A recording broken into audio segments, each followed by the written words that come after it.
There's half chance, and it's one apiece. Well, what did I say? Don't call me the Oracle, don't say anything, but Ragnar Oratmangoen sees the ball. Timnas Garuda sukses mempermalukan Timnas Bahrain di kandang sendiri usai Timnas Indonesia berhasil unggul 2-1 berkat gol indah Rafael Struijk dari luar kotak penalti. Timnas Indonesia menghadapi Bahrain pada pertandingan lanjutan grup C putaran ketiga kualifikasi Piala Dunia 2026 di Stadion Nasional Bahrain, Rifah, Kamis malam.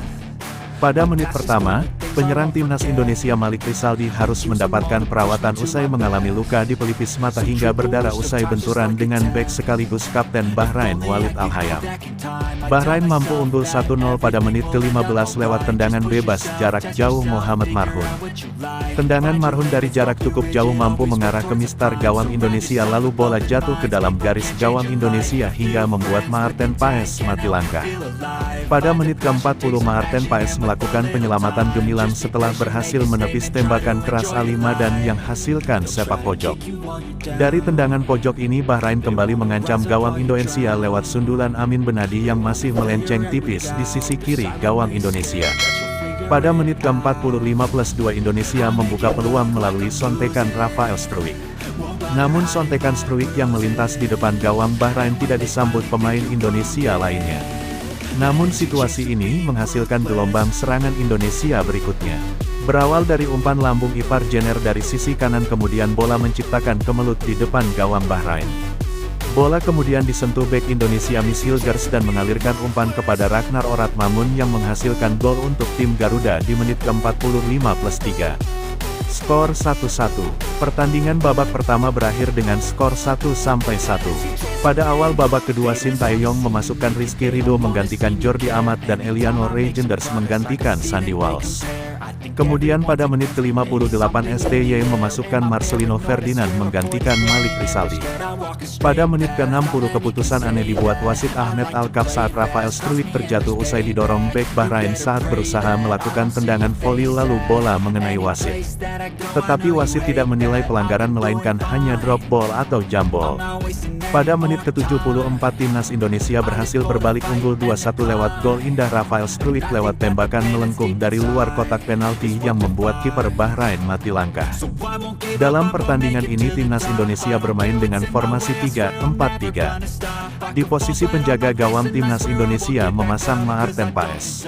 Kemudian di lini belakang STY memasang trio bek yaitu JIZ, Jordi Amat, dan Miss Hilgers. Lalu di posisi sayap Timnas Indonesia memasang Kelvin Verdong di sisi kiri dan Sandy Walsh di sisi kanan. Kemudian di lini tengah STY memasang duet Ivar Jenner dan Tom Haye. Lalu di lini depan Timnas Indonesia menurunkan trio Ragnar Oratmangoen, Rafael Struijk, dan Malik Rizaldi. Skuad Garuda, julukan Timnas Indonesia berhasil menyamakan kedudukan menjadi 1-1. Setelah mendapat pressing tinggi dan kesulitan membangun serangan, Timnas Indonesia akhirnya bisa mulai menemukan ritme permainan jelang akhir laga babak pertama. Mereka intens membangun serangan hingga akhirnya bisa berbuah gol di menit 45+2. Ialah Ragnar Oratmangoen yang menjebol gawang Bahrain usai memanfaatkan umpan dari Ivar Jenner.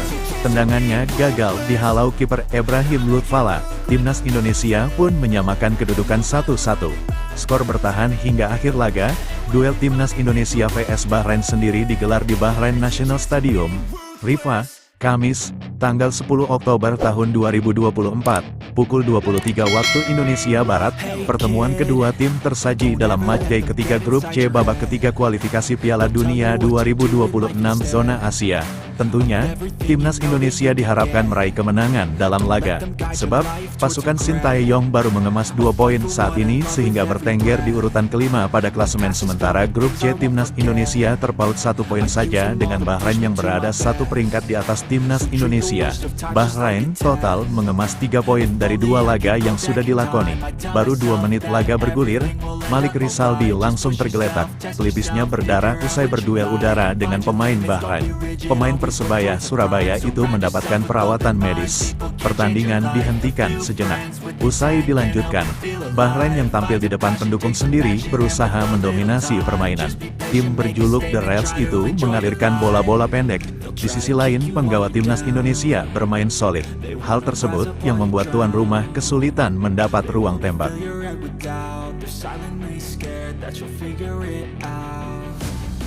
I'll make it look like I'm losing.